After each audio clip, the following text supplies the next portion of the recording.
Buenas tardes a todos y a todas. ¿Qué tal? ¿Cómo estamos? ¿Bien? Pues como siempre, mucho ánimo y como siempre, después de los aplausos en el balcón de la solidaridad, nos vamos a asomar a la ventana o al balcón de la poesía tal y como hacemos cada día a eso de las 8:15 y ya lo son.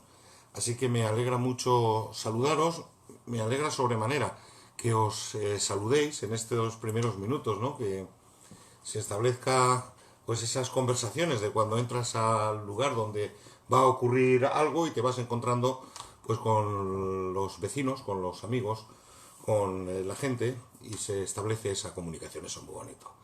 Bueno,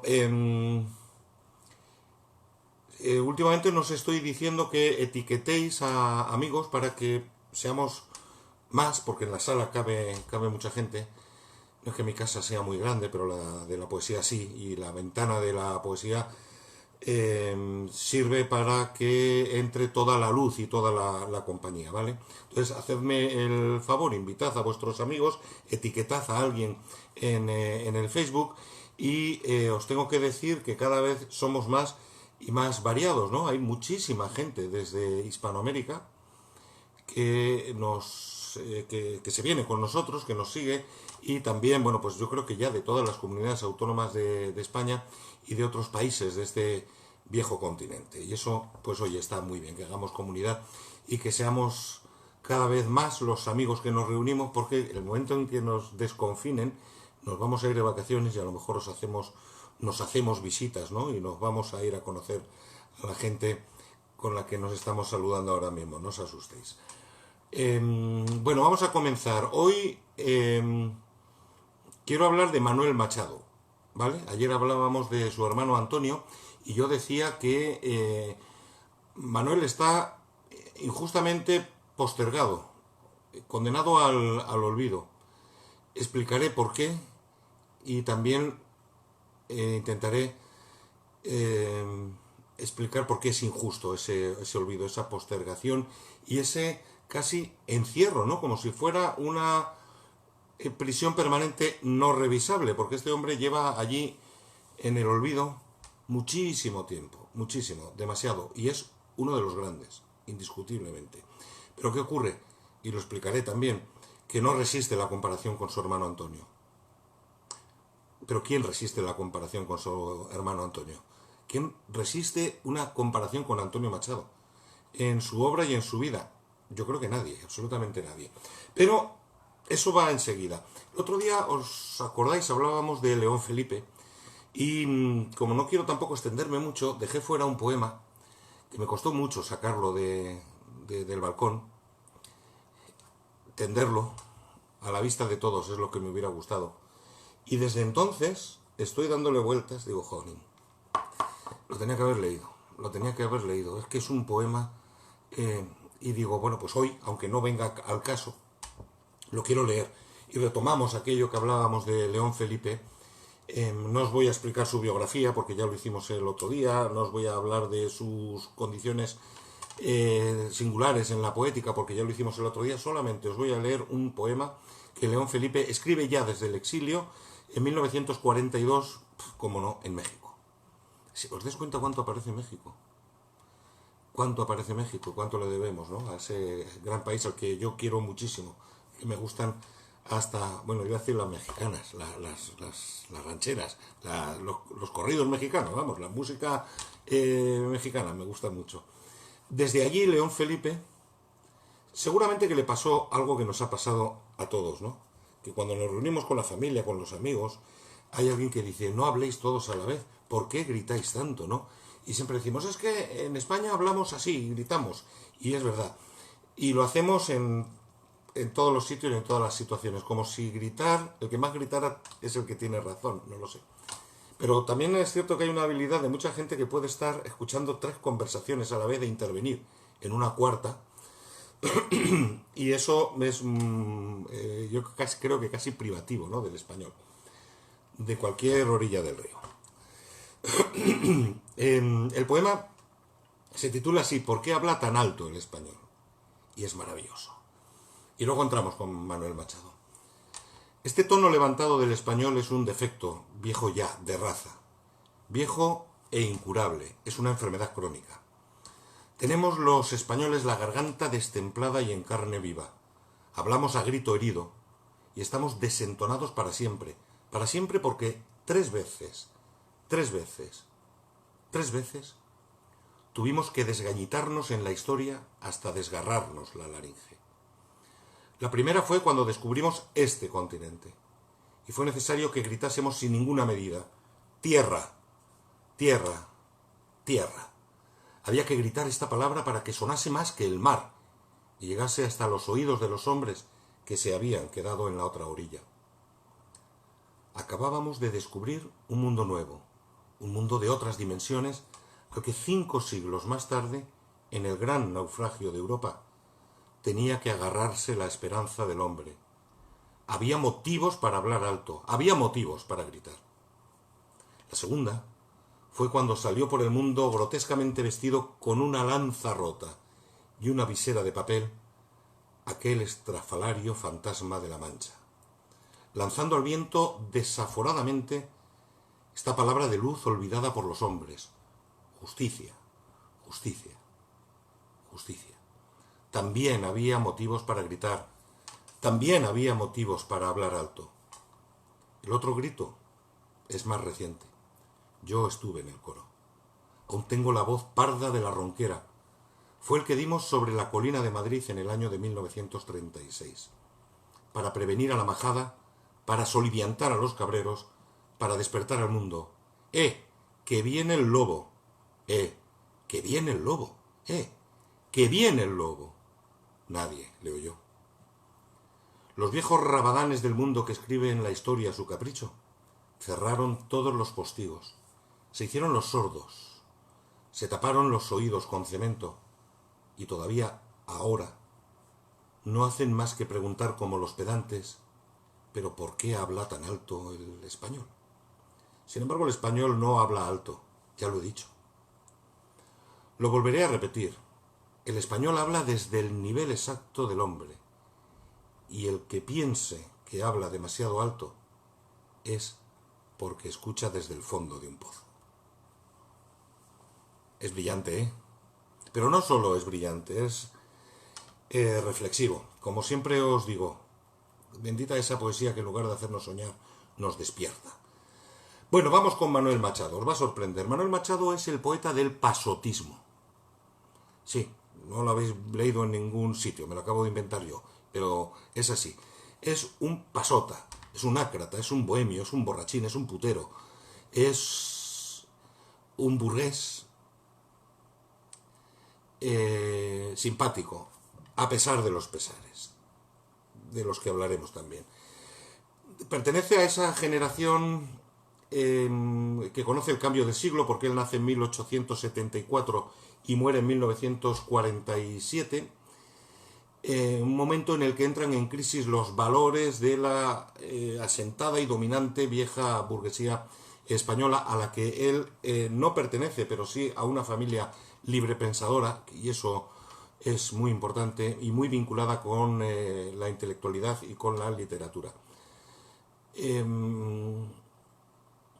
Hay una crisis evidente en ese periodo de tiempo: el desastre del 98, es decir, la pérdida de las colonias, ¿no?, de las últimas, de Cuba, de Puerto Rico, la Semana Trágica de Barcelona, la Guerra de Marruecos, la conflictividad sindical que era bestial, los atentados anarquistas, el pistolerismo de la patronal, la dictadura de Primo de Rivera, que fue apoyada además por el rey y por el Partido Socialista Obrero Español, que también hay que decirlo. Sí, la dicta blanda, como le llamaron, contó con la aquiescencia del Partido Socialista Obrero Español, una mancha en su currículum, y gorda. Llega la República, trae la esperanza, que es asesinada ante el paredón del fascismo solo 5 años después. Y todo eso pasa en ese periodo de tiempo, ¿no?, tan convulso, que trae una crisis tras otra, aunque tuvo unos años de bondad, los que llamaron felices años 20. 100 años después ya no vale, no lo podemos traer a este momento. Y la crisis trae también a la burguesía una duda en cuanto a los sistemas de valores que la sociedad defiende. La propia vida de Manuel Machado es así de convulsa, ¿vale? Encarna también en algún momento los valores de esa burguesía eh, casi estamental, ¿verdad? Sobre todo en el sur, pero bueno, también en el norte. Pero él forma parte de esa juventud que es más bohemia, más artística, más intelectual, que se abre al mundo del placer, a la bohemia, al alcohol, a la droga también, a la sexualidad, a la noche, en ese concepto que a mí me gusta mucho y que se ha dado en llamar decadentismo fine secular, la decadencia del fin del siglo. Un momento en el que quien puede, claro, porque el que no puede lo que persigue es comer, pero los que pueden persiguen la belleza por sí misma, la belleza en la realidad inmediata. En la poesía está el simbolismo de los grandes poetas franceses, Baudelaire, Verlaine, que cautiva a Machado y que abre también la puerta a lo que luego será el surrealismo, porque el simbolismo cuestiona incluso la realidad. Del simbolismo se pasa al modernismo y vuelve a aparecer la radiante figura del poeta nicaragüense Rubén Darío, apellidado García Sarmiento, como ya hemos hablado. El modernismo triunfa en España y bueno, prácticamente en todo el mundo de habla hispana, pero llega también a Francia. En París está Rubén Darío, y esa bandera de música y de color que es el modernismo cautiva a los Machado, a Antonio y también a Manuel, que llevan caminos similares porque los dos están bebiendo del simbolismo y comiendo del modernismo, y eso les hace a ambos grandes, siempre está la comparación de Manuel con Antonio, y yo lo he dicho al principio y lo repetiré luego. Nadie es capaz de resistir esa comparativa. Nadie, ni siquiera el propio hermano mayor de Antonio Machado. Y eso es lo que le ha postergado, lo que le ha condenado al olvido y lo que le ha marcado para siempre, además de esa locura, que yo quiero pensar que es transitoria, de sus últimos años, cuando escribe unas cosas horrorosas. Ahora, luego, no sé si lo leeré. A la sonrisa de Francisco Franco, a la sonrisa de Francisco Franco, del genocida, del, como decía León Felipe, sapo, iscariote y ladrón. Así le llamaba León Felipe a Franco. Bueno, la simbología, la ascendencia que el simbolismo y el modernismo tienen en Manuel Machado. El simbolismo, que es radicalmente antirrealista, que lo que quiere es expresar las intuiciones, las vivencias humanas, pero utilizando un lenguaje poco común. El poema, dicen los simbolistas, no vale por lo que dice, sino por lo que sugiere, ¿vale? Y ahí está la primera semilla del surrealismo y también, ¿por qué no?, del dadaísmo de principios del siglo XX. Esa afirmación, el poema no vale por lo que dice, sino por lo que sugiere, abre un horizonte nuevo en la creación literaria, incluso la sublima, la eleva a otras alturas y a otra dimensión, y la hace más poesía. Manuel Machado, como ya hemos dicho, pertenece a una familia de intelectuales, estudia en la Institución Libre de Enseñanza de Ginés de los Ríos, donde estudia también su hermano. Al morir el padre y el abuelo, ya sabéis que se van a Madrid, se separa en ese momento la vida de Antonio y de Manuel. Manuel vuelve a Sevilla para estudiar, ¿qué? No, derecho no, filosofía y letras. Cuando el siglo agoniza, en 1899, perdón, se va a París a trabajar en una editorial, Garnier, y allí conoce a Rubén Darío, el gran poeta modernista, pero conoce también a otros escritores, a otras personalidades, y allí es donde empieza a escribir, ahí es donde tiene su primer encuentro con la poesía. Él dice que empezó a escribir los primeros versos buenos en París. Vuelve a España, ya hemos dicho que es un pasota, porque lo es un ácrata, porque lo es un borrachín, un putero y un bohemio. Vuelve a España y continúa con esa vida de bohemia. Incluso llegó a ser, qué curioso, secretario personal de Rubén Darío. Y tuvo una estrechísima y amistosa relación con otros personajes literarios, pero poco a poco se va acomodando, empieza ya a centrarse un poquito, ¿no? va renunciando, la edad es lo que tiene, a la vida bohemia, se acomoda en la burguesía en la que él está pues a gusto y elegante, se casa en 1910, esto es importante, con una señora que se llama Eulalia Cáceres, que es muy religiosa, pero muchísimo religiosa, casi podríamos decir que fundamentalista, la señora Eulalia Cáceres, y le va ganando terreno a Manuel Machado. Gana unas oposiciones, se hace bibliotecario y, bueno, pues lleva una vida más o menos tradicional, escribe poesía, hace crítica teatral, también se introduce en el periodismo, empieza a escribir obras de teatro, algunas con Antonio, con quien consigue pues el éxito de la crítica, del público y el económico, que está muy bien. Y aunque estuvo en un principio a favor de la República, escribió incluso una letra del himno de la República, ¿no? Que no he encontrado. Y poco a poco va disminuyendo su entusiasmo, pero sigue siendo absolutamente demócrata. Aunque ya no es de los que le van en primera línea de las manifestaciones, él es republicano y sigue siendo demócrata. Y estalla la guerra civil. La incivil guerra civil española le pilla en Burgos, a donde ha ido, como todos los veranos, a visitar a una monja amiga de la familia. No puede volver a Madrid. El ABC, hay dos ABCs, estoy hablando del periódico, en esa España. Uno se edita en Madrid y es republicano, y otro se edita en Sevilla y es fascista. El ABC de Sevilla acusa a Manuel Machado de republicano e izquierdista. Y lo prenden. Y lo meten unos días en la cárcel acusado de eso. Esa situación, los problemas económicos por los que atraviesa y tal, le hacen acercarse más a la derecha, y él se declara tradicionalista, es decir, carlista, y Estella es la patria del carlismo, la capital del carlismo, y de repente se convierte en un fervoroso partidario de los militares que han dado el golpe de Estado que desemboca en esa incivil guerra civil. ¿Qué ocurre? Así soluciona sus problemas.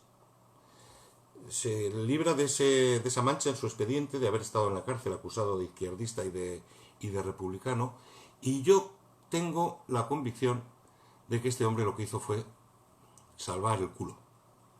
Y de ahí ese giro a la derecha. Claro, te pilla la guerra civil en Burgos, si levantas el puño no llegas ni a la esquina. Burgos, Capitanía General, ¿no? Yo creo que este hombre salvó el culo. Sí que está rodeado de una familia, la de su mujer, muy religiosa. Él tiene un empleo acomodaticio, sí, pero bueno, yo eso creo. Le nombran académico de la lengua española, y a diferencia de Antonio, él sí que toma posesión del cargo, lee el discurso en el Museo de San Telmo, en San Sebastián, y se lo dedica a sí mismo, a su propia obra. ¿Veis cómo era un pasota, un ácrata? Es el poeta del pasotismo, ¿no? Su hermano, ya sabéis la suerte que corrió. Ya no vuelven a encontrarse. Cuando estalla la guerra civil, el 18 de julio del 36, Antonio está en Madrid, Manuel está en Burgos, y ya no se vuelven a ver en vida. Se dice, y probablemente es cierto, que al enterarse de la muerte de su hermano y de su madre, que muere 3 días después, él va a Francia, a Collioure, pero no llegó a tiempo del entierro, y sí estuvo llorando en la tumba, ¿no? Junto a su hermano y junto a su madre. Esta es la historia a grandes rasgos, aunque queda algo que vamos a completar con la obra poética de Manuel Machado, que al terminar la guerra trabajó, creo que en el Archivo Municipal de Madrid, se jubiló y al poco se muere en Madrid en 1947. El cambio de postura político, que es evidente. Sus poemastros a los vencedores. Escribe en la corona de sonetos o de poemas a José Antonio Primo de Rivera. Hay un poema a Emilio Mola que es absolutamente vomitivo, como es el que dedica un soneto, madre mía, a la sonrisa de Franco. Lo voy a leer luego. pero como anécdota, ¿eh? Como anécdota. Em, Todo esto que os he contado le han dejado a Manuel Machado escondidito, quieto, callado, allí sin valorar apenas, y es uno de los grandes poetas que da esa España de entre siglos, sin ninguna duda, entre el simbolismo y el modernismo. Escribió mucho, cantares al modo popular, que seguramente leyó García Lorca, el Cante Jondo de 1912, rimas bequerianas, etcétera. Su primer gran poemario lo firma en 1902 y se titula Alma, del que él mismo dijo que no había sido su primer libro importante, sino el único importante, ya que los demás bien pueden caber en las distintas secciones de Alma. Es un libro modernista, no es un libro de juventud, ya es un libro maduro. Tiene ese modernismo francés y también el simbolismo francés y algo que es muy alegre y muy chisposo, el andalucismo, sensual y colorista, pero siempre Manuel Machado, como su hermano Antonio, era taciturno y melancólico y se rodea, lo escucharemos, de una fina ironía, muy inteligente, pero de un contexto triste, melancólico, fatalista incluso, abúlico, podríamos decir. ¿Os acordáis del poema que ayer leíamos de Antonio Machado titulado Autorretrato? Pues Manuel firma uno con el mismo título y es precioso. Yo soy como las gentes que a mi tierra vinieron. Soy de la raza mora, vieja amiga del sol, que todo lo ganaron y todo lo perdieron. Tengo el alma de nardo del árabe español. Mi voluntad se ha muerto una noche de luna, en que era muy hermoso no pensar ni querer.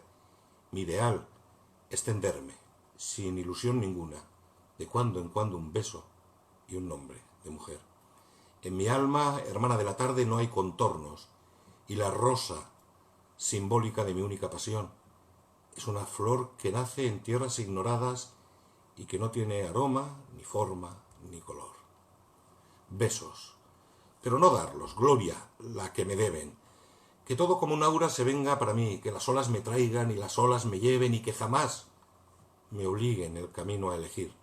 Ambición no la tengo, amor no lo he sentido. No ardí nunca en un fuego de fe ni gratitud. Un vago afán de arte tuve, ya lo he perdido. Ni el vicio me seduce, ni adoro la virtud. De mi alta aristocracia dudar jamás se pudo. No se ganan, se heredan elegancia y blasón. Pero el lema de casa, el mote del escudo, es una nube vaga que eclipsa un vano sol. Nada os pido, ni os amo, ni os odio. Con dejarme lo que hago por vosotros, hacer podéis por mí. Que la vida se tome la pena de matarme, ya que yo no me tomo la pena de vivir. Mi voluntad se ha muerto una noche de luna, en que era muy hermoso no pensar ni querer, de cuando en cuando un beso sin ilusión ninguna, el beso generoso que no he de devolver. Es maravilloso, es maravilloso. ¿Os dais cuenta? Son cuartetos, es decir, serventesios alejandrinos, que son versos de arte mayor, es decir, de 8 o de más sílabas. Riman primero con tercero, segundo con cuarto, generalmente rima consonante. Impecable, impecable, en la factura es impecable. Y no solo en la forma, en el fondo es precioso. ¿Veis cómo era un pasota, pero integral? Ni virtud, ni fe, ni razón, ni amor. Le daba todo igual, era eso, una crata, un pasota. Este poema que acabo de leer, mi amigo, que lo es, Luis Alberto de Cuenca, lo incluye en una antología que él publica con los que considera los 100 mejores poemas, las 100 mejores poesías en lengua castellana. Y merece y tiene todo el derecho del mundo a estar ese autorretrato de Manuel Machado, que sí que está, en este caso, a la altura, yo creo, humildemente, del autorretrato de su hermano Antonio. Es precioso ese poema. Pero claro, le conocemos sobre todo por este poema, Castilla. Es un poema muy famoso, que en su tiempo, ahora a lo mejor no tanto, pero lo hemos estudiado. Tiene carácter de romance, épico, y es el del Cid. ¿Os acordáis? A mí me parece extraordinario. El ciego sol se estrella en las duras aristas de las armas. Llaga de luz los petos y espaldares, y flamean las puntas de las lanzas, el ciego sol, la sed y la fatiga. Por la terrible estepa castellana al destierro con 12 de los suyos, polvo, sudor y hierro, el Cid cabalga. Cerrado está el mesón a piedra y lodo, nadie responde al pomo de la espada, y al cuento de las picas el postigo va a ceder, quema el sol, el aire abrasa. Los terribles golpes de eco ronco, una voz pura, de plata y de cristal responde. Hay una niña muy débil, muy blanca en el umbral. Es toda ojos azules y los ojos lágrimas. Oro pálido nimba su carita curiosa y asustada. Buen Cid, pasad, el rey nos dará muerte, arruinará la casa y sembrará de sal el pobre campo que mi padre trabaja. Idos, el cielo os colme de venturas.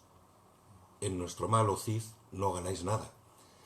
Calla la niña y llora sin gemido, un sollozo infantil cruza la escuadra de feroces guerreros y una voz inflexible grita, en marcha. El ciego sol, la sed y la fatiga.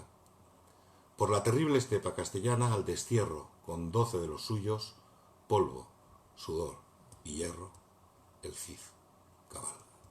No me digáis que es absolutamente maravilloso. Maravilloso.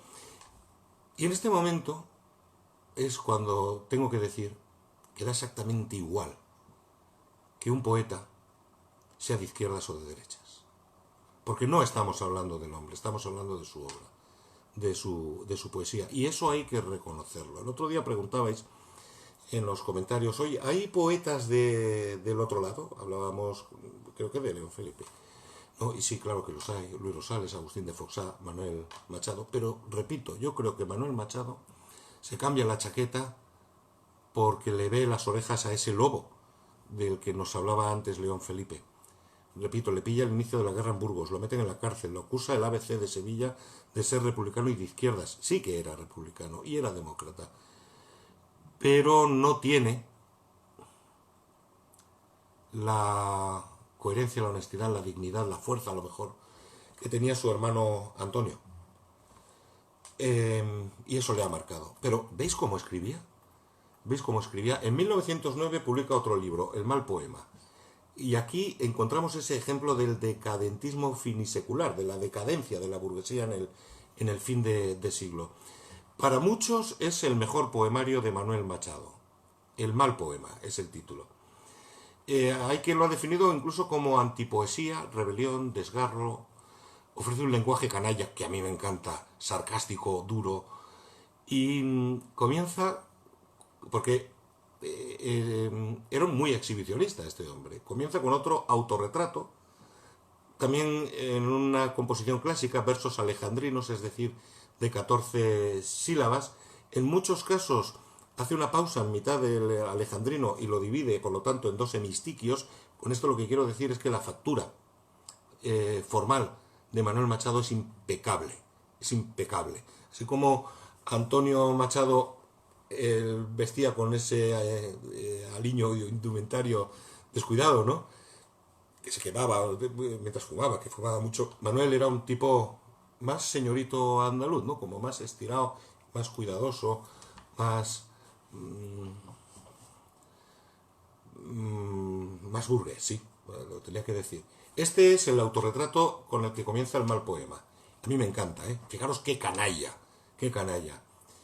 Esta es mi cara y esta es mi alma, led. Unos ojos de hastío y una boca de sed. Lo demás, nada. Vida, cosas, lo que se sabe. Calaveradas, amoríos, nada grave. Un poco de locura, un algo de poesía, una gota del vino de la melancolía. Vicios, todos. Ninguno. Jugador no lo he sido. No gozo lo ganado ni siento lo perdido.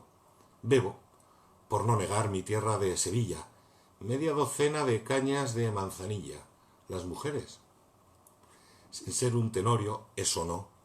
Tengo una que me quiere y otra quien quiero yo. Me acuso de no amar, sino muy vagamente, una porción de cosas que encantan a la gente. La agilidad, el tino, la gracia, la destreza, más que la voluntad, la fuerza y la grandeza. Mi elegancia es buscada, rebuscada. Prefiero a lo helénico y puro, lo chic y lo torero. Un destello de sol y una risa oportuna amo más que las languideces de la luna. Medio gitano y medio parisien, dice el vulgo. Con Montmartre y con la Macarena comulgo. Y antes que un tal poeta, mi deseo primero hubiese sido ser un buen banderillero. Es tarde. Voy deprisa por la vida y mi risa es alegre, aunque no niego que llevo prisa. Es un chuleta. Es un chuleta que pasa de todo, que tiene dos mujeres, una que le quiere y otra quien yo quiero. Dice que no es jugador, que no goza lo ganado ni siente lo perdido, o sea que es jugador. Y es elegante, es un chuleta, es el poeta del pasotismo, ¿no? Es muy irónico. En el poema Yo poeta decadente, ahí sublima la ironía, usa una métrica muy popular que son los octosílabos, que es la medida que se usa, la métrica que se usa para las coplas, juega con las rimas y vuelve a ser ese exhibicionista chulo y simpático, ¿no? Que a mí me cae muy bien. A lo mejor es porque tengo algún conocido de la misma ganadería. Yo, poeta decadente español del siglo XX, que los toros he elogiado y cantado, las golfas y el aguardiente, y la noche de Madrid, y los rincones impuros, y los vicios más oscuros de estos bisnietos del Cid. De tanta canallería harto estar un poco debo. Ya estoy malo y ya no bebo lo que han dicho que bebía, porque ya una cosa es la poesía y otra cosa lo que está grabado en el alma mía. Grabado, lugar común, alma, palabra gastada, mía, no sabemos nada, todo es conforme y según. Es otro ejemplo de esa poesía del canalla, ¿no? Poeta extraordinariamente creativo en su creación, nada acomodaticio, capaz de innovar y por lo tanto de hacer lo que nadie ha hecho, literalmente.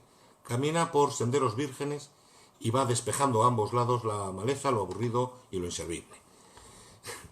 Escribe en 1911 un librito, Apolo, Teatro Pictórico, que es una maravilla. Son 25 sonetos, cada uno de ellos recrea un cuadro. 25 sonetos, 25 cuadros. Me he acordado de ti, Gabriel Viñals, que eres más listo que el aire. Dice Manuel Machado que su intención no era reproducir exactamente las obras de arte, no solo hablar del cuadro, que eso que lo veía todo el mundo. Dice, yo pinto estos cuadros tal y como se dan y con todo lo que evocan en mi espíritu, no como están en el museo. Un cuadro. Apuntar, si podéis, La Carmencita. Es un cuadro impresionista pintado en 1890 por un pintor americano, norteamericano, estadounidense, que tiene nombre de máquina de coser, Singer. John Singer Sargent. Está en el Museo d'Orsay en París. Y imaginaros cómo un pintor impresionista retrata a Carmen, la de Bizet, y no la de Mérimée. La de la ópera de Carmen, ¿no? Que es una... por cierto, es una navarra nacida en Elizondo, sí, como suena, pero que vive en Sevilla. Carmen, la de la ópera Carmen, es navarra, de Elizondo. No lo veo yo a los de Elizondo cantando coplas y con esa gracia para mover el traje de Faralaes, que se llama de Faralaes porque viene la palabra de farra, que en árabe significa alegría. Farra, Faralaes, irse de farra. Ya me voy otra vez por Úbeda y sus cerros. Entonces está la chulapa de Carmen, con los brazos así en jarra, el mentón levantado, como haciendo un desplante, ¿no? Con esa chulería. Y escribe un soneto, Manuel Machado, que es novedoso, que es muy original y es muy canalla también. Dice, el pintor es americano, estadounidense, y dice por eso, esta española yanqui y tan francesa, que es toda España para el mundo, tiene un ardor en los ojos que le viene de un corazón de virgen satiresa, mística y tan carnal, sabe de amores únicos y de espasmos indecibles, y coloran sus labios los terribles rojos de las heridas y las flores. Pasión rugiente duerme en su ancha ojera, y en el seno magnífico que exulta, un gran valor y un miedo milenario. Puesta la mano en la gentil cadera, junto de la morena carne oculta, una navaja y un escapulario. qué puñetero es y qué canalla, ¿eh? Dice, puesta la mano en la gentil cadera, junto de la morena carne oculta, una navaja y un escapulario. Y habla de su seno, ¿no? Lo hemos visto por ahí. Pasión rugiente duerme en su ancha ojera y en el seno magnífico que exulta un gran valor y un miedo milenario. Es un canalla auténtico y maravilloso. Luego escribe Cante Jondo. Yo estoy de pe a pa, Federico García Lorca. Es un enorme éxito de ventas. Imaginaros ahora que un poeta sea un enorme éxito de ventas. ¿A qué es imposible? Bueno, pues en 1912 este Cante Jondo de Manuel Machado es un éxito de ventas. Y yo digo que esto lo leyó Lorca, no como no lo va a leer. A todos nos han cantado en una noche de juerga coplas que nos han matado. Corazón, calla tu pena. A todos nos han cantado en una noche de juerga. Malagueñas, soleares, seguirillas, gitanas, historias de mis pesares y de tus horitas malas. Malagueñas, soleares y seguirillas gitanas. Es el saber popular que encierra todo el saber, que es saber sufrir, amar, morirse y aborrecer. Es el saber popular que encierra todo el saber. En 1921, Ars Moriendi, un poemario con un tono melancólico, crepuscular, que anuncia ya una retirada, como si este hombre ya estuviera de vuelta de todo. Ya el pobre corazón eligió su camino, ya los vientos no oscila, ya las olas no cede, al azar no suspira ni se entrega al destino. Ahora sabe querer, y quiere lo que puede, renunció al imposible y al sin querer divino. Este es un libro, Ars Moriendi, que le gustó mucho a Jorge Guillén, y ese no es un cualquiera, ¿eh? No es un cualquiera. Luego, en el 36, antes de la guerra, publica Fénix. El propio título es una metáfora de su vida. Él quiere resurgir de sus cenizas y lo que hace es recoger la obra de los últimos años. Lo empieza con un poema que se titula otra vez Autorretrato, pero ya no es tan canalla, ya no es tan dandy, ya no es tan, pues eso, tan bohemio. Ya está, como su hermano Antonio, y como muchos otros, muy obsesionado por la muerte. Y como lleva ya casado 20 años, 26, con doña Eulalia, yo creo que ya le han comido el coco y está absorbido por la religión. Dice, cuando me dé la mano el ángel de mi guarda para ir a esa región que todos nos aguarda. Estamos en la etapa final de un gran poeta que empieza a estropearse enseguida. De su etapa final, después de la guerra civil, voy a hablar un poquito. Porque son versos que alaban al sapo Iscariote y ladrón de Franco, incluso a su hija Carmencita. Le hace una loa a Emilio Mola presente, madre mía, a José Antonio Primo de Rivera. Y es que en la valoración poética de Manuel Machado ha pesado mucho su condición de hermano de Antonio, su adscripción, entre comillas, a la sublevación frente al ejemplo verdaderamente ético e inmortal de don Antonio Machado. Y es que, lo vuelvo a repetir, nadie resiste una comparativa con Antonio Machado, ni su hermano Manuel. Y era muy grande. Dámaso Alonso, poeta del 27, dijo de Manuel Machado que en su depuradísimo estilo lo hondo y lo superfluo queda sugerido por evocación de lo extremo, por ligereza de toque, por descuidada selección de elementos expresivos, por arrepentida insinuación y por matiz. Vale. Él yo creo que lo dice más claro, hablando de su obra. Dice, ideas sobre poesía muchas y muy vagas y sutiles, pero no las poseo, me poseen ellas. Nada puedo, pues, decir sobre eso que para mí cae dentro de lo indefinible, mejor, de lo inefable. Él se siente movido, removido, conmovido por la poesía, como si él, en su propio ser, perteneciera a la poesía y no al revés.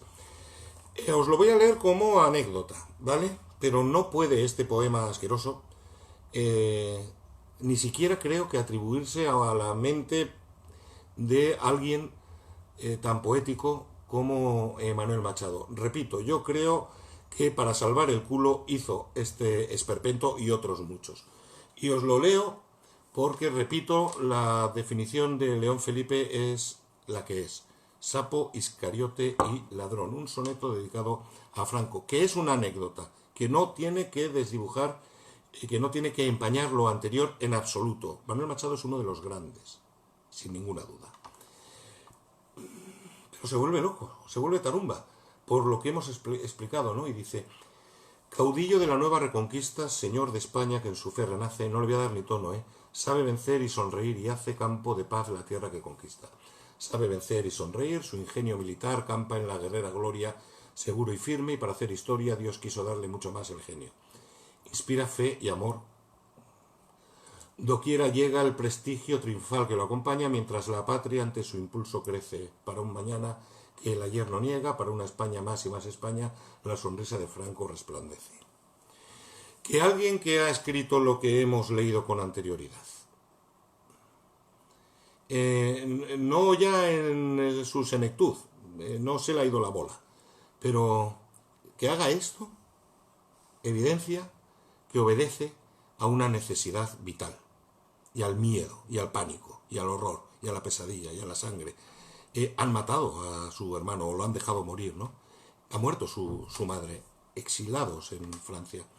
Este hombre no quería terminar igual, está clarísimo. Pero nos vamos a quedar con el verdadero poeta.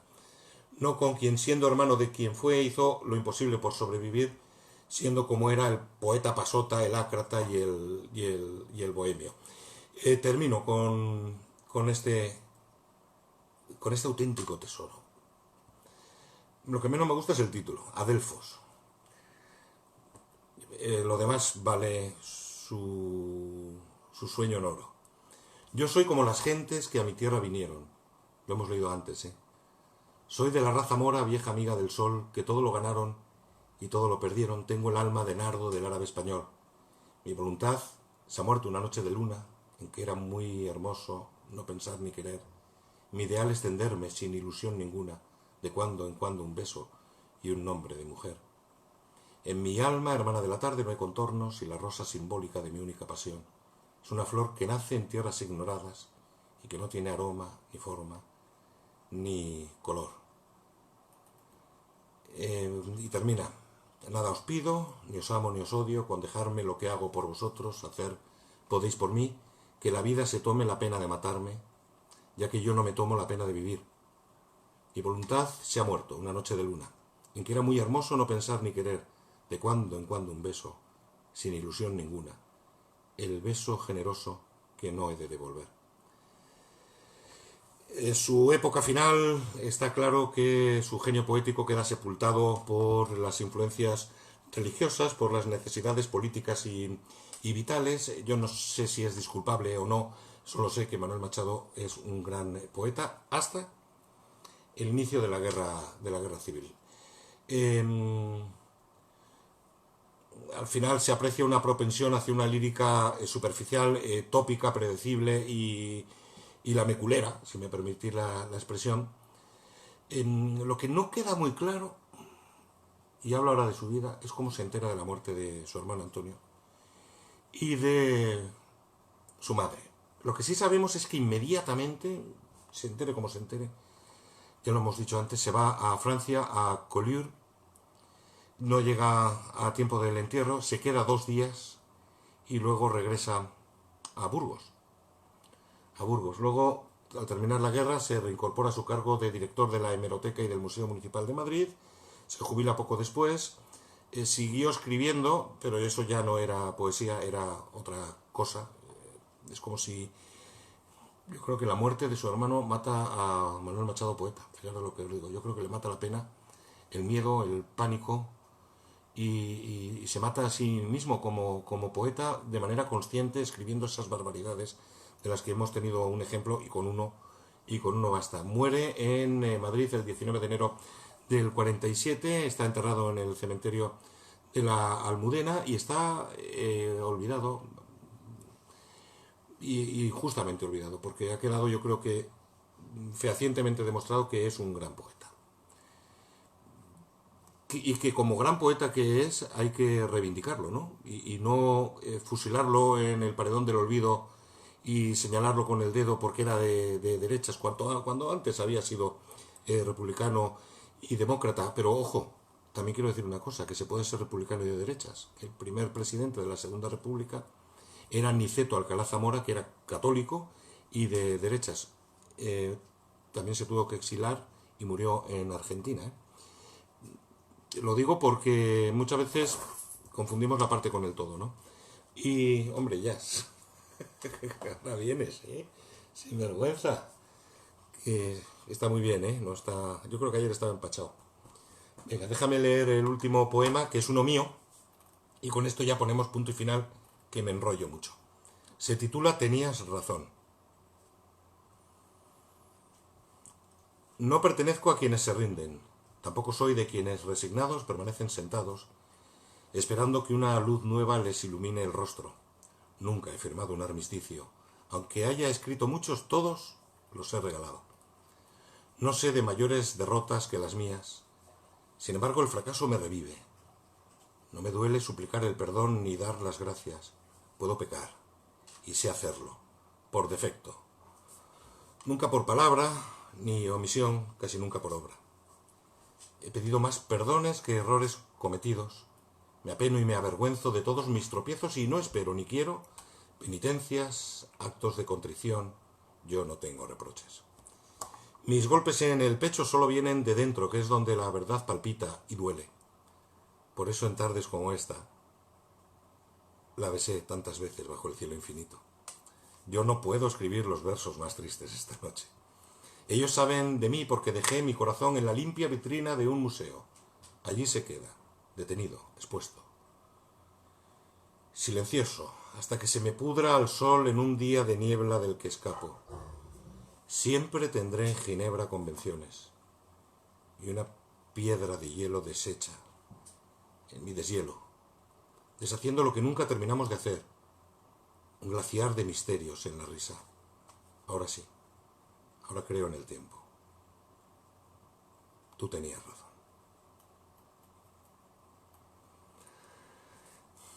Pues lo tendría que haber dicho ayer, pero lo digo hoy, con esto y un bizcocho.